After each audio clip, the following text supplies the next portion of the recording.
Welcome back to the 7 on 8. With schools closed, we are expanding our Ask Ellen segment, helping students stuck at home keep learning by talking about weather. Today's question comes from Abby. Hi, my name is Abby. I'm 5 years old. I have a few questions that you might answer. How does lightning turn on and off? How does the clouds move? How do you become a meteorologist? Bye, Ellen. Oh boy, I'm a sucker for red hair. That was adorable. Everything about you, Abby, is wonderful. Yes. And thank you for these questions. So the first one about lightning, we've answered before. So I'm going to have you and your mom or dad go online and check that one out. But I really wanted to talk about your second and third question. The second one is about clouds. Yes. So I'm sure you've seen this before when you've stepped outside, you've seen clouds in the sky, and at times they're swirling or being pushed in one direction. If you look really carefully, sometimes clouds build high up in the sky, and other times they get ripped apart and then disappear back into blue sky. So your question is, why does this happen? Well, it all has to do with the wind. So if we look at our surface wind right now, which is the map I'm showing you, and you look at Michigan, which is covered in the dark blue, you can see the wind is coming at us from the east. But check this out. If we look at the wind and we go higher up in the sky, it's coming at us from the west. And since the clouds travel higher up in the sky, today, we're seeing them come at us from the west. So this is Storm Track Live, and look at those clouds moving with the wind there from the west to the east. They're being pushed by the wind, and as they do so, sometimes they spin and swirl and get ripped apart or smoothed over. And as for how do you become a meteorologist? Well, you do exactly what you're doing now. You pay attention to the weather, and then once you get out of high school, if you want to get your meteorology degree, you can do so. You can do so. Yep. Ellen makes science fun. I appreciate this segment. I love it, so keep them coming. That's right. If you want to submit a question for this segment, shoot a video and an email to the 7 on 8 at woodtv.com. You can tag us on Facebook or Twitter. There are so many ways to get a hold of us. We'd love to hear from you. Welcome back to the 7 on 8. During the coronavirus outbreak, we're extending our Ask Ellen segment to answer questions from the kiddos stuck at home and out of school. Today's question is from Addie. Hi, Ellen. I was just wondering, why are clouds white?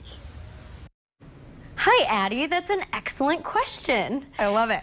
I do too. Thank you guys for sending us these videos. We love them. So, Addie, I have your answer. I made these graphics specially, so hopefully it can help to tell the story.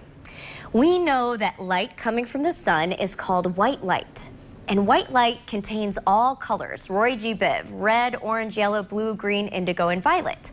But when they hit different things, they will scatter and absorb the white light differently. So for example, when white light from the sun hits the sky, all of the other colors are absorbed by the sky, and the sky scatters out blue light.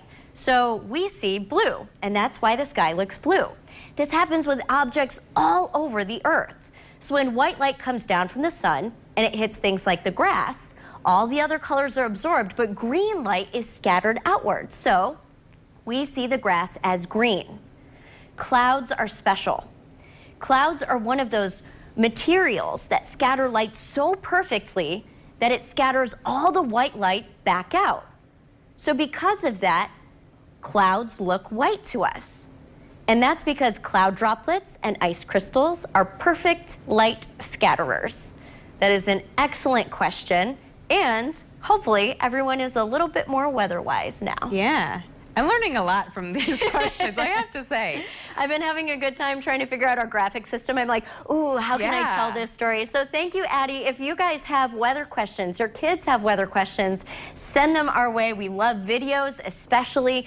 Make sure to either email them to the 7 on 8 at woodtv.com, and we will answer 3 per week. Welcome back to the 7 on 8. If you watch every night, you know that we've expanded our Ask Ellen segment. And today's question comes from Lexi with an assist from her mom and little brother. Is this how they make hail? That's a good question. Ask Ellen. Say, Ellen, is this how they make hail? Ellen, is this how they make hail? I know those kids. I love it. We love those kids. You know what's interesting is we're getting this question not just from kids, but adults today Oh, too. yeah. So this Yeah. was a big surprise when you saw the wintry mix. It wasn't just rain and snow. This is something called graupel or soft hail. So let's go ahead and show you some pictures of graupel first. When you see graupel, it hits and it bounces. But when you pick it up, unlike real hail, it's spongy. So it kind of reminds you of Dippin' Dots ice cream. For some Oof. people that remember that, yeah. Don't tempt me. Has that kind of consistency.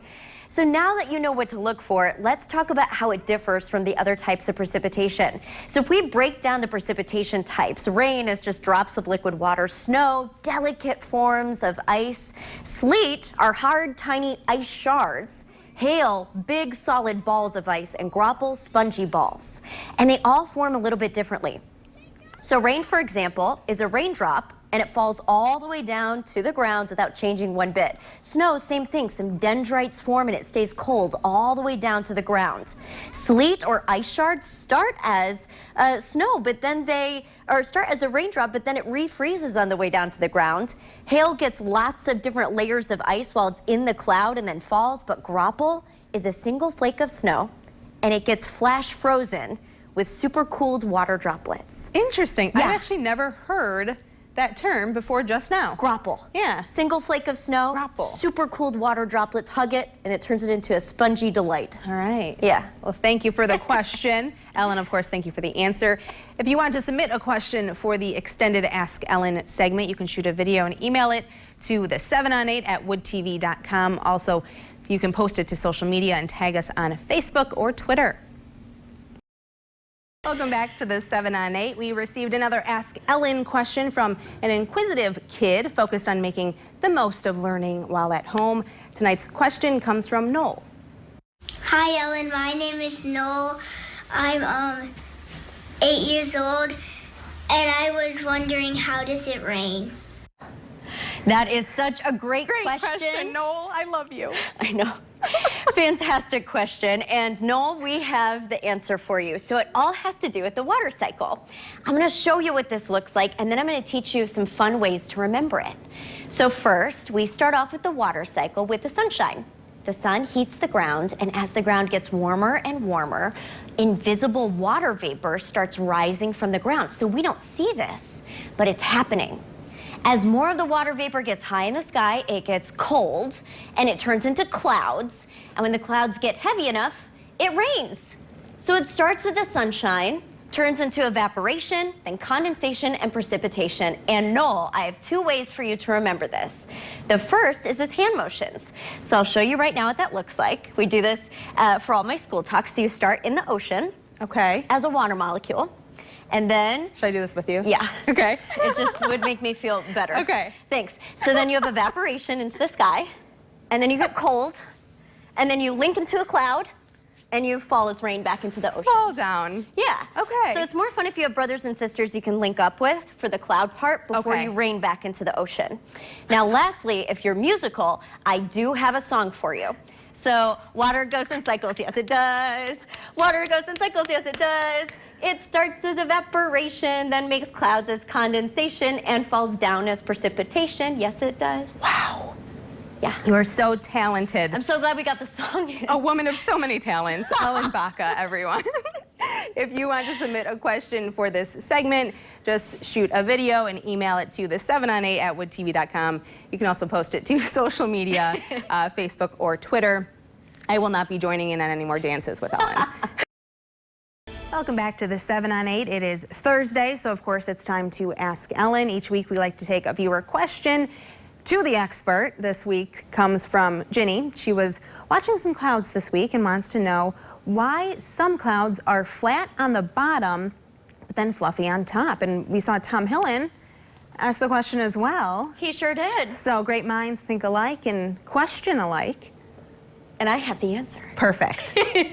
So this is why. When you see clouds like this is specifically a cumulus cloud. So cumulus clouds are the only types of clouds that start at a certain point and then grow upwards. And sometimes they can grow Gotcha. upwards for thousands of feet. So the question is, why? Why do they still have that appearance even though they grow from the bottom up? Well, here's why. Cumulus clouds are driven purely by the sun heating the ground. So the sun heats up the ground, and the ground is a better conductor than air, so it heats up faster than the air. But eventually the ground heats up so much that it starts giving off its own warm heat of its own. A lot of times this can become a solid layer of warm air, and because we know warm air rises, it naturally begins to rise. Well, eventually, as this air rises, it reaches the level of saturation. A lot of science behind this. As a warm air layer rises, the temperature changes, but the dew point doesn't. So eventually, you hit this level of saturation. Once that warm air layer is pushed past the level of saturation, boom, clouds begin to form. And they have to form at that level of saturation. After they get past that level, though, the air continues to expand as it rises, and so it creates these towers of cumulus clouds on the top, giving them the puffy appearance, because air expands also as it rises. So it has to start at a certain spot, and then once it does so, it just stretches and grows in those towers. Tom asked, how come you have poofy clouds and sometimes a layer of dark? Just different layers of saturation at different points in the atmosphere. Interesting. Yeah. Those graphics each week. I'm just blown away by Ellen Baca. If you want to submit a question for this weekly segment, you can take a video of yourself and email it to the 7on8@woodtv.com. We'll air that on TV. You can also just write the question out, put it on social media. You can email it as well, and we'll answer that for you.